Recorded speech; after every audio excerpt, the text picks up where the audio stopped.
On Workbook Lessons in A Course in Miracles. This is a first review in the first part of the workbook. Beginning with today, we will have a series of review periods. Each of them will cover 5 of the ideas already presented, starting with the first and ending with the 50th. There will be a few short comments after each of the ideas which you should consider in your review. In the practice periods, the exercises should be done as follows. Begin the day by reading the 5 ideas with the comments included. Thereafter, it is not necessary to follow any particular order in considering them, though each one should be practiced at least once. Devote 2 minutes or more to each practice period, thinking about the idea and the related comments after reading them over. Do this as often as possible during the day. If any one of the 5 ideas appeals to you more than the others, concentrate on that one. At the end of the day, however, be sure to review all of them once more. So what this is saying is that in the morning and then in the evening, our last practice of the day, just read through the 5 lessons, all of them. Just read through each one in the morning and then in the evening. And then during the day, practice as often as you can, but each one should be practiced at least once. So you want to spend 2 minutes with each of those ideas at least once.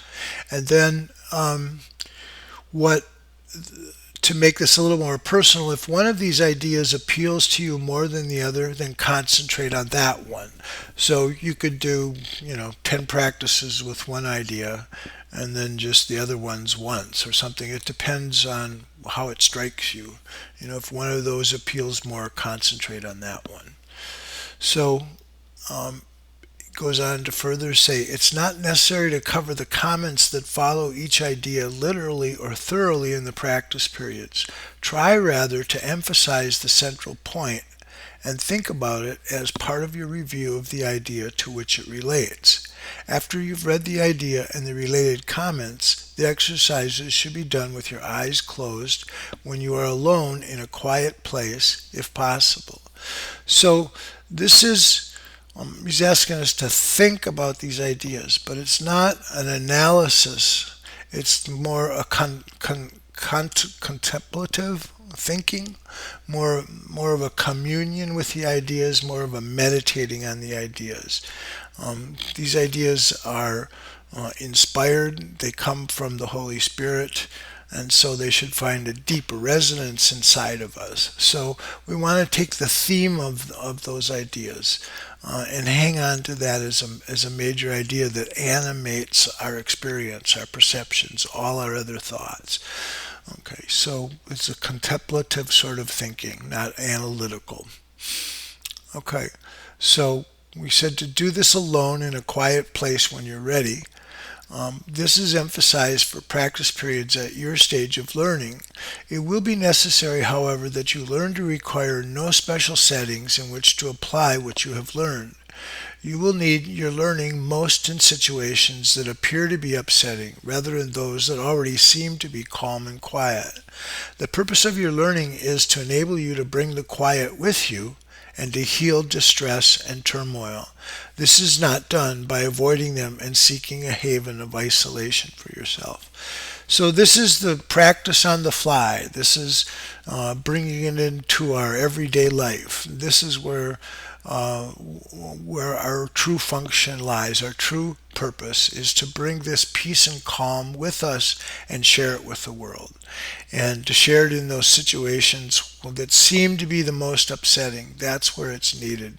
And so we're taking these practice periods to develop this space inside of us that's quiet. So we have something to hang on to. So then as we're going about our day, we have this sort of armor that we have to rely on, something that protects our minds, keeps it at peace, and then we're in a space where we can apply these ideas to whatever happens. And so nothing will be able to take away our peace. So practice in these sort of, well-defined structured places, in times when we know it's going to be quiet. We practice there so we're ready when we go back into the turmoil of our everyday lives, that we're ready to bring our peace with us and teach the world that peace and teach ourselves.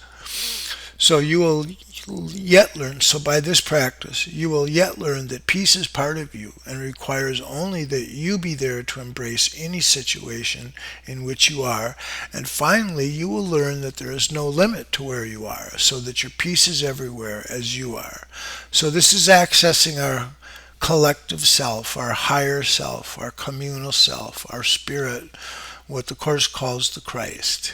So we begin in particular situations, and from these particular specifics we learn to generalize and understand that this being, this Christ self that we are, is the only thing that there is, and it's everywhere in all times, all places. So he goes on to describe these instructions again. You will note that for review purposes, some of the ideas are not given in quite their original form. Use them as they're given here. It's not necessary to return to the original statements in order to apply the ideas as was suggested then. We're now emphasizing the relationship among the first 50 of the ideas we have covered and the cohesiveness of the thought system to which they're leading you. Okay, so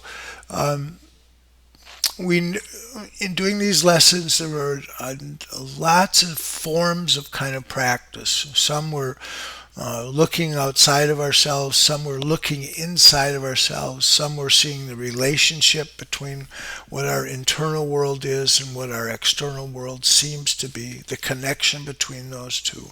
Some of them were searching inwardly in the mind. Some of them were, towards the latter part, were just going to this place in the mind where this love is, where there's peace is, just letting go of everything on the surface, not dealing with it, not searching through it, but just going to that place. So there were a number of practices that were developed that are part of our mind training. But here, what we're trying to do is get a sense of these ideas and what they mean and how they all hang together. Because the Course's view is that this is a complete system of thought, that there's nothing missing for it, and that everything that's part of it hangs together with every part of it, that it's complete and whole in itself. So that's what gives it its power. So here we're emphasizing these relationships between all these ideas and how cohesive this thought system is. Okay, so that's the introduction.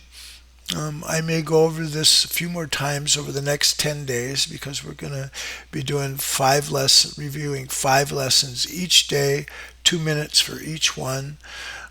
So we may come back over this. But let's just look at the first lesson then for today.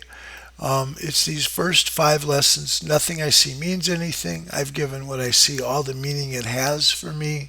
I do not understand anything I see. These thoughts do not mean anything. I'm never upset for the reason I think. So we're going to read through all of these, and then through the day we want to do one of these lessons at least once. So make sure we do them at least one time, and then if 2 of them or 1 of them or whatever mean more to us, then just focus on that one. This is trying to find resonance inside our minds of these ideas. A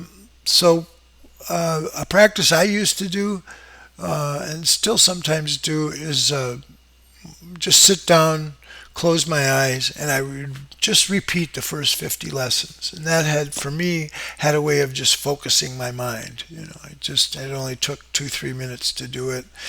I'd just run through them all because they kind of hang together.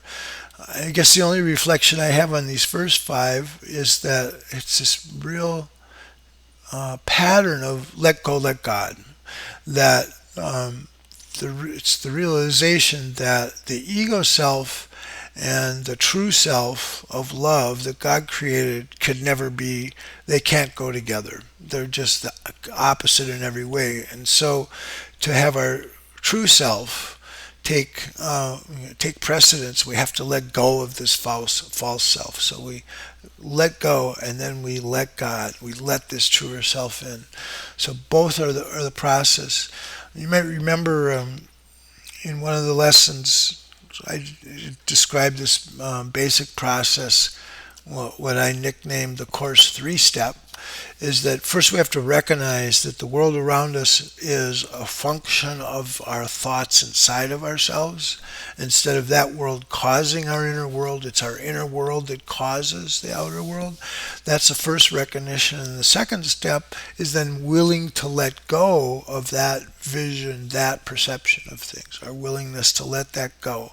And those first two involve our cooperation. And then the third step is that will be replaced by true perception, true vision, true thinking, loving thoughts automatically. Once we let go of this invention of the opposite to love, which would be fear, once we see that we're making that up and we realize it has no more payoffs, it has no more value, and we're willing to let go of it, then automatically this other way of seeing and thinking comes in. So I see that in these first five, this let go, let God. Okay, that's it for today. Thank you.